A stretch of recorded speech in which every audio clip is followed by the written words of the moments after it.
I have a lot of stuff to show you guys in this video. Vibrant stuff, we have some improvements done on the front end. Again, lots of renditions before I actually make the final product. Some custom coilover top hats and lots of cool exhaust stuff. Enjoy the video.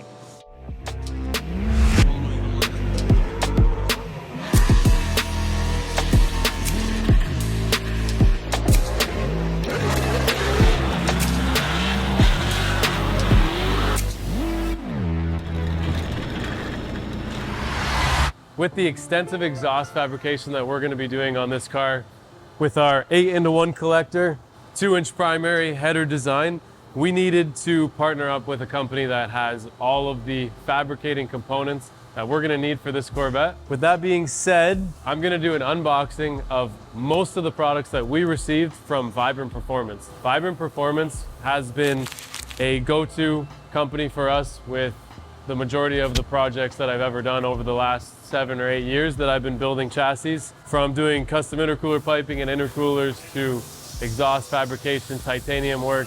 They offer it all. They also offer some tools like bead rollers and some other cool products. So we're going to open it up and see what we have to work with for this car.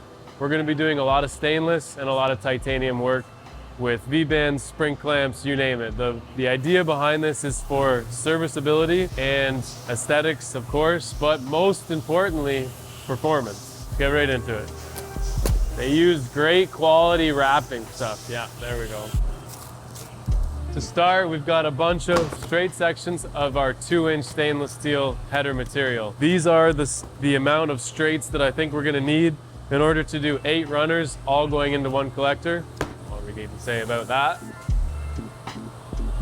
This is filming.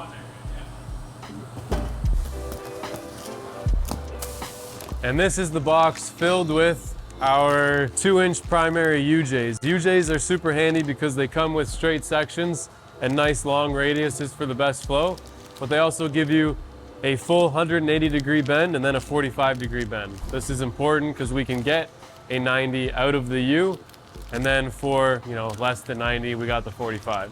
So I pretty much just ordered like 8 of these per runner. Some runners are only gonna be like 190 degree and then maybe a slight kick, and that's all it's gonna need. But then other runners are gonna need all kinds of twists and turns. So UJs are probably the most commonly purchased do-it-yourself header products. I had a phone call.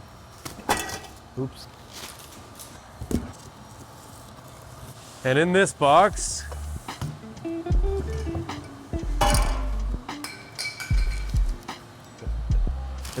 we have what I felt I was gonna need: some tighter bend, quick radiuses that are 120 degree. I'm assuming I'm gonna be coming up and then around on the collector. I'm probably gonna be having to do some twists and turns, so these are not gonna hurt. I would rather not use them because they're a tighter radius, but if I have to, I've got them as an option. And then finally, we have the spring clamps. These are what we're gonna use to connect each runner into the collector. So the collector is gonna sit, picture me as the motor. This is where the collector is gonna be. My head's the intake, got my heads here. This is where it's gonna sit. Each runner is gonna be entering into the collector, and it'll be held into the collector by these spring clamps. So we're gonna TIG weld these on each piece and then connect all of the runners using those. When you put the tube in, it just seals on the taper of the flare that was created by the collector manufacturer. This product was not made by Vibrant. We purchased this product. There is very few companies that make these, especially in this quality. So we were happy to buy it because it's a product that we needed. All of the Vibrant stuff is gonna go along very nicely with this. If we can just simulate what it's gonna look like, I'll use one of my small pieces here. This is only a 15 degree. This is just a slight change in a straight. We might need these. It's better to use this rather than cut a small section out of your UJ just to get like a little 15-degree section. So I ordered just a couple of these. Basically, each runner is going to be installed into the collector. And as you can see, when you push it in, this taper part of the flare, it actually almost seals itself without anything. Add the spring clamp. So that's gonna be it. The reason we're going with an 8-into-1 collector is because of the performance advantages. If we take a really close look inside of there, When it comes to an NA engine, the transition and the flow is the most important thing. Not only do you want no back pressure, you actually want a vacuuming Venturi effect, where the cylinder firing in a sequential order will actually draw the exhaust gases out of the cylinder beside it. Creating a Venturi effect, we're also going to be doing a step here, which will create a low pressure zone and draw more exhaust fumes into the exhaust and out the rear of the car. That is going to give the least resistance to the NA engine, especially when you're running a high compression engine. You want to get rid of the exhaust as fast and efficiently as possible so that the engine can produce power under its own compression. There's no forced induction with this engine. So for the 800 to 900 horsepower numbers that we want to achieve, it's going to take all the little fine details like this to get there, right? We could probably show the Venturi effect. It's a test that you do on manifolds where you blast air through each runner, and if it sucks the paper through on the other runners, then you have a well-designed flowing manifold collector, whatever you're building. And if it actually pushes pressure out and blows the paper, then the design isn't that well. Hey Doug, give me that air gun, please. Thank you.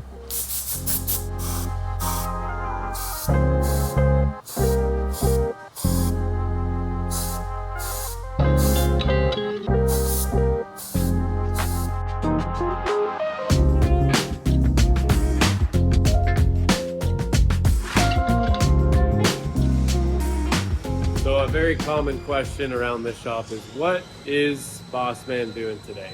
Well, I made these plates. I'll lay them out here for you. And I'll show you what they're gonna do. It's very important. I've gotten the okay to run this as per FD, because it is going to give me a slight bit increased shock length on my car. And it's going to allow me to also reposition the coilover from a extreme angled position like this to a more vertical position. I modified the motion ratio so that I can get a lot more travel. So these three pieces, this piece is going to be installed. See this? Just like that, okay? So it lines up with these holes. This egg-shaped looking thing is gonna align with this. And then this is gonna get welded on here. And that is going to give me, if I can hold it all together, how can I hold this? And be installed like this from underneath. And it's gonna give me a flat plane for my coilover to connect into with a stud there. And we are using front coilovers in the rear.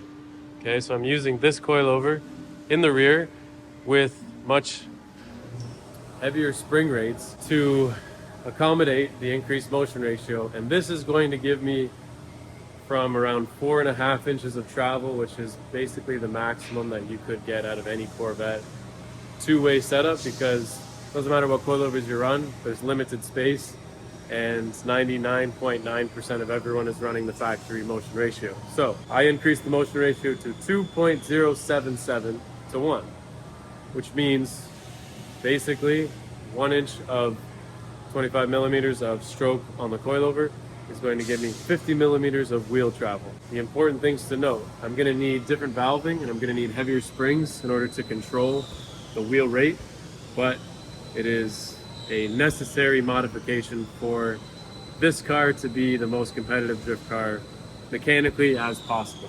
My driving, that needs work, but what I always want to make sure with my vehicle is that I didn't lose due to my vehicle. If I'm losing because I need more practice, that's fine. If I'm losing because of mechanical problems, that's not fine. My S14 is a prime example of that. It really doesn't have any issues. It hasn't for 3 years straight, roughly, other than some electrical gremlins, which the car's been rewired so many times that kind of makes sense. So this car, we're doing it right out of the gate, and I'm having fun doing it. So I was working last night. I got the final rendition of my front suspension. You can see this plate here at the bottom. I have multiple holes. This is to, after I calculated what the motion ratio required is going to be, you can see this coilover, it went from being significantly angled to a lot more vertical. I might have to notch this to clear my spring.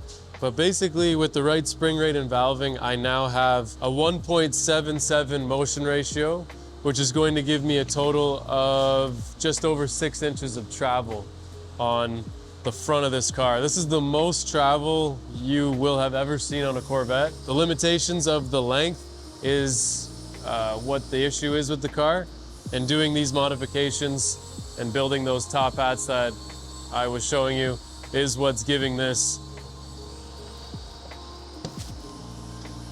the travel range that you have.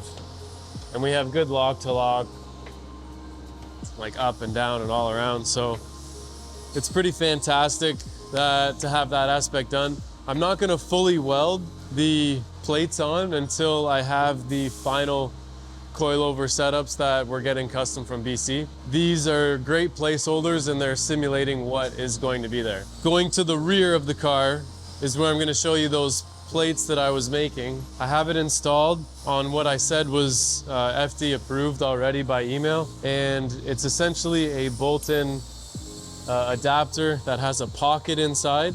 It's going to give me about 2 inches of increased length on my coilover. Plus it kind of gives me a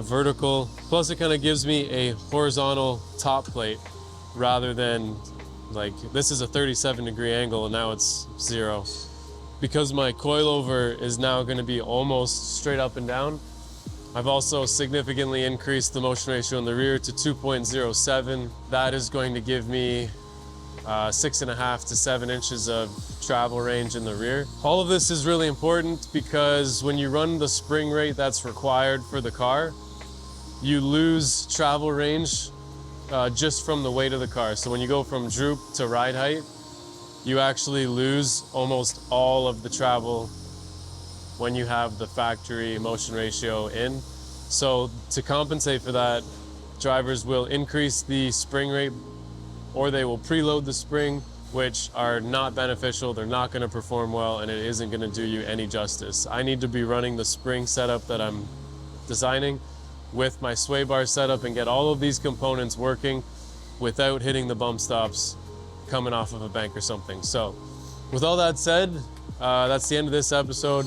Everything from here on is going to get awfully exciting. The 8-into-1, which I know a lot of people have been looking forward to, is what Mike GT and myself are starting next week, Tuesday. No plans, I have no idea how it's gonna go, but I'm super excited to get into it with him. It's gonna make for some great content. I'm gonna have him on my podcast and it may be the first episode that we release. I don't know if that's gonna happen or not.